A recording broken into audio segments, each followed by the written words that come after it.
형쌤입니다. 통계적 추정 내신 두 번째 강의 시작하겠습니다. 예제 3번 몸무게 표준 편차가 4.5kg, 95%의 신뢰도로 몸무게 평균을 플러스 마이너스 1kg 범위로 추정하려면 적어도 몇 명 이상을 조사해야 되느냐. 결국 표본이 몇 명 이상이어야 되느냐 이렇게 물어보는 겁니다. 그래서 95%란 말은 절대값이 1.96 이하라고 이렇게 가르쳐 줬네요. 그러면 요 정규분포 곡선을 한번 그려볼까요?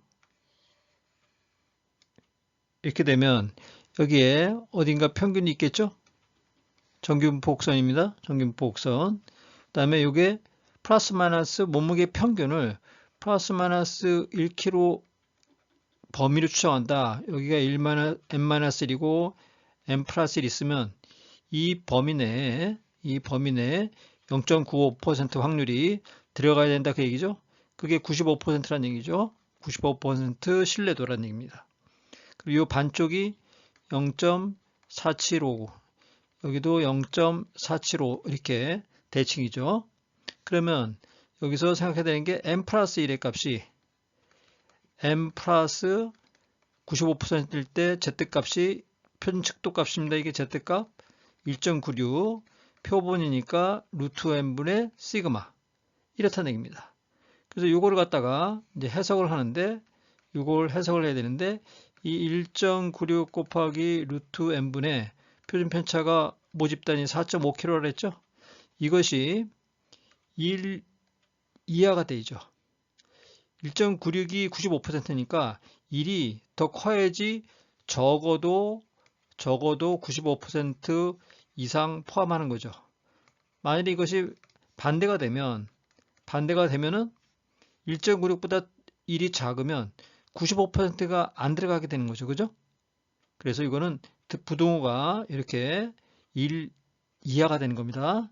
그래서 이거를 정리하면 루트 n은 1.96 곱하기 4.5보다 같거나 크다 해서 양변을 제곱하니까 n이 좌변이 근사값이 77.7924쯤 나옵니다.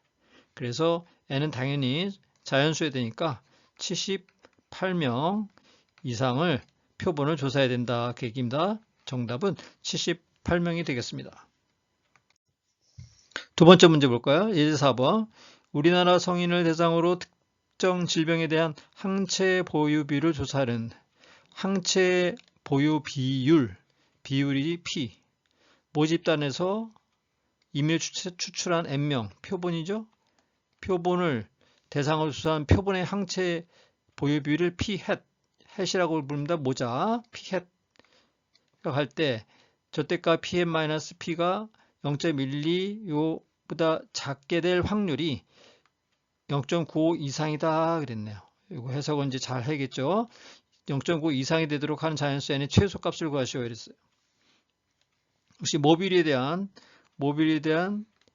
정규분포 곡선을 이렇게 그려보면 여기 가운데가 전체 항체 보유 비율 모집단 P라고 하는 거죠. 그러면 여기 어딘가 이제 P 햇이 있단 말이죠. 그죠? 여기가 됐던 P 햇이 있어요. 마이너스인 부분. 그런데 요 0.95, 요 안에 0.95가 있으면 P 햇바 P가 이 확률이 0.95 이상이니까 이 바깥쪽에다가 이렇게 표시해 놓은 겁니다. 이랬을 때 요 경계가 되는 95%가 되는 이 경계가 되는 요 지점이 지금 P 플러스 95%는 1.96이라고 조건을 줬으니까 곱하기 표본 비율입니다. 루트 n분의 뭐예요? 공식이 루트 n분의 P 햇 곱하기 1-P 햇입니까? 이렇게 된 거죠. 그래서 이거 마이너스인 거는 여기 이제 부호가 마이너스만 가면 되니까 이 부분을 가지고 비교하라 지금 그 얘기죠. 그러면 여기서 1.96 곱하기 루트 n분의 P 햇 1-P 햇 이것이 0.12보다 작다 그랬으니까 P 햇 1-p 헵보다 작다 그랬죠? 이렇게 될 확률이 이 0.12가 0.95 이상이라 그랬으니까 이게 1.96보다 이쪽이 더 크면 되는 거죠. 그러면 0.95 이상이 된다 그 얘기입니다.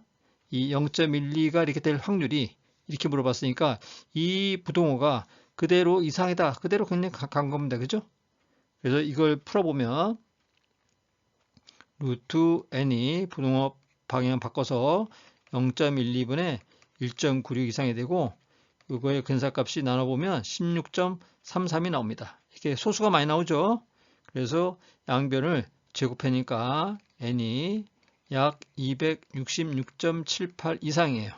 n은 자연수니까 그래서 n의 최소값은 267이 되겠습니다. 267명이 정답이 되겠습니다. 여기서 요 문제에서 보면 요 0.95 이상이 되게 해달라.